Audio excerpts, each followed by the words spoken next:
नमस्कार, जय हिंद। भारत तक देख रहे हैं आप और मैं हूं ऋषिराज। जम्मू कश्मीर से जुड़ी एक बड़ी जानकारी सामने आ रही है। परिसीमन आयोग उसने आखिरकार अपनी रिपोर्ट पर मुहर लगाते हुए उसे एक तरीके से सौंपने का फैसला किया है और जो ये रिपोर्ट सामने आई है इसमें कई तरह के बड़े बदलाव जम्मू कश्मीर को लेकर किए जाने की सिफारिश कर दी गई है। ये जो परिसीमन आयोग है इसने क्या कहा है, कितनी सीटें बढ़ाई गई हैं जम्मू के हिस्से में, कितनी सीटें बढ़ाई गई हैं कश्मीर के हिस्से में, पीओके को लेकर क्या हुआ है, यह भी इस रिपोर्ट में कहा गया है और कश्मीरी पंडितों के लिए क्या फैसला हुआ है, यह सब कुछ हम आपको इस वीडियो में बताने जा रहे हैं। तो सबसे पहले हम बात करेंगे कि कितनी सीटें परिसीमन आयोग ने जो है वो बढ़ाने की सिफारिश कर दी है। तो यह आंकड़ा है कुल 7 सीटों का जो प्रस्ताव दिया गया है। इसके अमल में आ जाने के बाद जम्मू कश्मीर जो है केंद्र शासित प्रदेश है, वहां की विधानसभा की सीटें बढ़कर 83 से 90 हो जाएंगी, यानी कि 7 सीटें बढ़ जाएंगी। इसके अलावा आयोग ने कश्मीरी पंडितों के लिए विधानसभा में 2 सीटें आरक्षित करने का प्रस्ताव दिया है।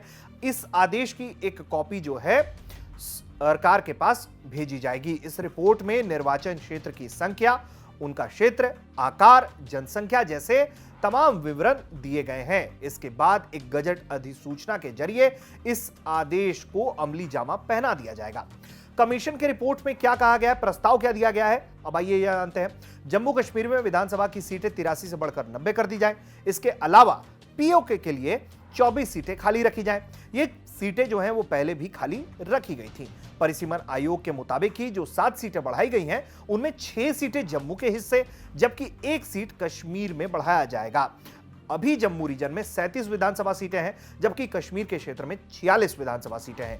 इस प्रस्ताव के लागू होने के बाद जम्मू में विधानसभा सीटों की संख्या जो है अगर वो 37 और ये नई जो सिफारिश है 6 सीटों की वो जोड़े तो ये 43 हो जाएगी, जबकि कश्मीर डिवीजन में सीटों की संख्या 46 पर एक और जोड़ दें तो 47 हो जाएगी। इस परिसीमन के लागू होने के बाद जम्मू कश्मीर का राजनीतिक महत्व और बढ़ जाएगा और एक तरीके से देखा जाए तो जम्मू भी बैलेंस होगा। परिसीमन आयोग की रिपोर्ट के मुताबिक 2 सीटें जो हैं वो कश्मीरी प्रवासियों के लिए रिजर्व रखी गई है। परिसीमन आयोग की रिपोर्ट में इसके लिए कश्मीरी प्रवासी शब्द का इस्तेमाल किया गया है। माना जाता है कि इस फैसले से विधानसभा में कश्मीरी पंडितों का जो प्रतिनिधित्व बढ़ेगा। जम्मू कश्मीर परिसीमन आयोग में पहली बार अनुसूचित जनजाति के लिए 9 सीटें वो आरक्षित की गई हैं। इसमें से 6 जम्मू रीजन में है जबकि 3 कश्मीर संभाग में है।